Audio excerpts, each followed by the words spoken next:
అబ్బబ్బబ్బబ్బా! రండి త్వరగా. రేయ్, ఏమైందిరా? ఎందుకు అలా అరుస్తున్నావు? అబ్బబ్బబ్బబ్బా! నన్ను ప్రశాంతంగా పూజ కూడా చేసుకోనివ్వా? ఎందుకు అలా అరుస్తున్నావు బన్నీ? అత్త ఎక్కడుంది?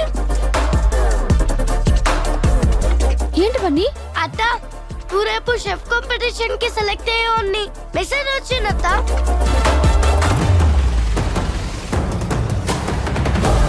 Chef contest invitation. Dear participant, your cordially invitation to participating in the chef contest.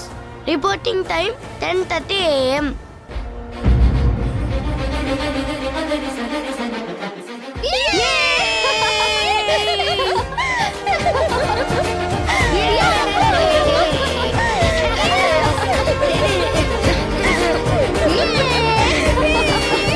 ఆపుతారా మీ గోల?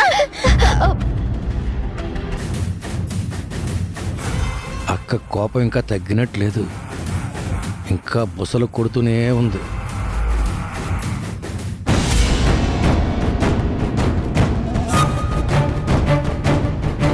ఏం చేసావు? ఆ సిరి ఇచ్చిన ఫామ్ దొరికిందా? దాన్ని ఏం చేసావు? అక్క నువ్వు ఆవేశపడద్దు. తిరి ఎంత మాయ చేసి ఫామ్ ఇచ్చినా దాన్ని ఫైనల్ చేయాల్సింది మనమే కదా. కాకపోతే 100 కాగితాల్లో ఆ ఒక్క ఫాము కనిపెట్టడం చాలా కష్టమే. కానీ అడిగిన దానికి సమాధానం చెప్పు. అక్క సిరిచ్చిన ఫామ్ ని కనిపెట్టి తీసి నలిపేసి డస్ట్బిన్లో పడేశాను. ఇక ఆ సిరికి మన హోటల్లో దొరికిన మెసేజ్ వెళ్ళదు, రేపు తను అక్కడికి రాదు. తను నేను ఎంట్రీ ఫామ్ ఇచ్చినా నాకెందుకు పిలుపు రాలేదు అని కాసేపు కంగారు పడి, తర్వాత బాధపడి, ఆ తర్వాత రియలైజ్ అయ్యి అప్పుడు అనుకుంటుంది, అనవసరంగా కాంచన గారితో పెట్టుకున్నాను. కళ్యాణ మండపంలో ఎలాగో పెళ్లిళ్ళు అవ్వడం లేదు, కనీసం వంటలు చేసుకున్నా బతుకుదామనుకుంటే చివరికి అది కూడా నా దగ్గర నుండి లాగేసుకున్నారు అని సాడ్గా ఫీల్ అవుతుందక్క. సో మనం ఇప్పుడు హ్యాపీగా ఫీల్ అవ్వచ్చు. అసలేంటి దాని ధైర్యం?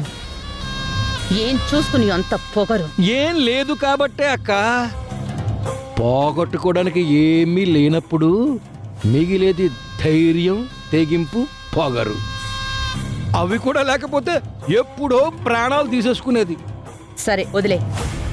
రేపు కాంటెస్ట్కి అన్నీ రెడీగా ఉన్నాయా? ఆ, ప్లాన్ ప్రకారమే ఎగ్జిక్యూషన్ జరగాలి. అంతా బాగుందక్క. 10 మెంబర్స్ చొప్పున 10 టీమ్స్ రెడీ చేసి ఒక్కొక్క టీంకి గంట టైం ఇచ్చాం.